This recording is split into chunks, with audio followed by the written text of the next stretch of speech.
1 Samuel chapter 20, Legacy Standard. Then David fled from Naioth in Ramah and came and said before Jonathan, "What have I done? What is my iniquity? And what is my sin before your father, that he is seeking my life?" And he said to him, "Far from it, you shall not die. Behold, my father does nothing either great nor small without revealing it in my ear. So why should my father hide this thing from me? It is not so." Yet David swore again, saying, "Your father knows well that I have found favor in your sight. And he has said, 'Do not let Jonathan know this, lest he be grieved.' But truly, as Yahweh lives, and as your soul lives, there is hardly a step between me and death." Then Jonathan said to David, "Whatever your soul says, I will do for you." So David said to Jonathan, "Behold, tomorrow is the new moon, and I ought to sit down and eat with the king. But let me go, that I may hide myself in the field until the third evening. If your father misses me at all, then say, 'David earnestly asked to leave of me to run to Bethlehem, his city, because it is the yearly sacrifice there for the whole family.' If he says, 'It is good,' your servant will have peace. But if he is very angry, know that he has decided on evil. Therefore show loving kindness to your servant.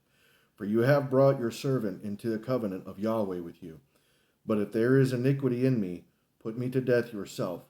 For why then should you bring me to your father?" And Jonathan said, "Far be it from you. For if I should indeed come to know that evil has been decided by my father to come upon you, then I would not tell you about it." Then David said to Jonathan, "Who will tell me if your father answers you harshly?" And Jonathan said to David, "Come, and let us go out into the field." So both of them went out to the field. Then Jonathan said to David, "Yahweh, the God of Israel, be witness. When I have examined my father about this time tomorrow, or the third day, behold, if there is good feeling toward David, shall I not send to you and reveal it in your ear? If it please my father to do you harm, may Yahweh do so to Jonathan, and more also, if I do not reveal it in your ear and send you away, that you may go in peace. And may Yahweh be with you as he has been with my father. And if I am still alive, you will not show me the loving kindness of Yahweh, that I might not die. Should you not cut off your loving kindness from my house forever? Not even when Yahweh cuts off every one of the enemies of David from the face of the earth." So Jonathan cut a covenant with the house of David, saying, "May Yahweh require it in the hands of David's enemies." And Jonathan made David swear again because of his love for him, because he loved him as he loved his own soul. Then Jonathan said to him, "Tomorrow is the new moon, and you will be missed because your seat will be missing. When you have stayed for 3 days, and you shall go down quickly and come to the place where you hid yourself on that eventful day, and you shall remain by the stone of Ezel.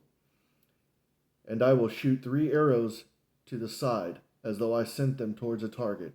And behold, I will send the young man, saying, 'Go find the arrows.' If I specifically say to the young man, 'Behold, the arrows on this side of you, get them.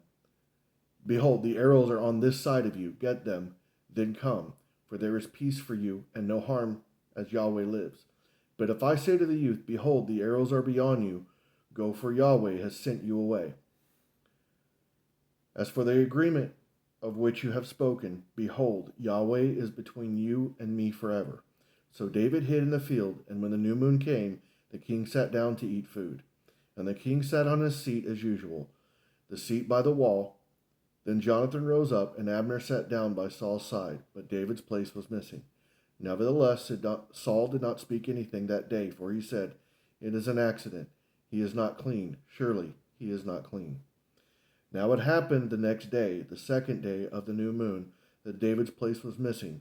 So Saul said to Jonathan his son, "Why has the son of Jesse not come to the meal, either yesterday or today?"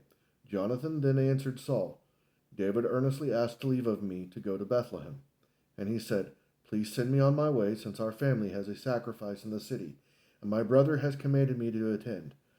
So now, if I have found favor in your sight, please let me go away, that I may see my brothers. For this reason, he has not come to the king's table."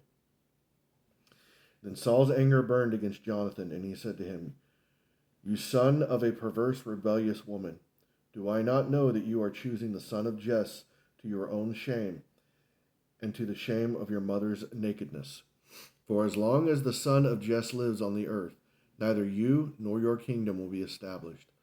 So now send and bring him to me, for he must surely die." But Jonathan answered Saul his father and said to him, "Why should he be put to death? What has he done?" Then Saul hurled his spear at him to strike him down. So Jonathan knew that his father had decided to put David to death. Then Jonathan arose from the table in burning anger, and did not eat food on the second day of the new moon, for he was grieved after David, because his father had dishonored him. Now it happened in the morning that Jonathan went out in the field for the appointment of David, and a very young man was with him. And he said to this young man, "Run, find the arrows which I am about to shoot." As the young man was running, he shot an arrow past him. Then the young man reached the place of the arrow which Jonathan had shot. Jonathan called after the lad and said, Is not the arrow beyond you?" And Jonathan called after the young man, "Hurry, be quick, do not stay." And Jonathan's young man gathered up the arrow and came to his master. But the young man did not know of anything.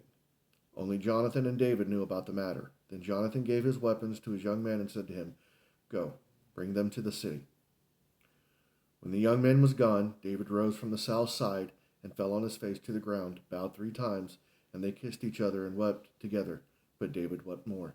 And Jonathan said to David, "Go in peace, inasmuch as we have sworn to each other in the name of Yahweh, saying, Yahweh will be between you and me and you, and between my seed and your seed forever." Then he rose and departed, while Jonathan went into the city.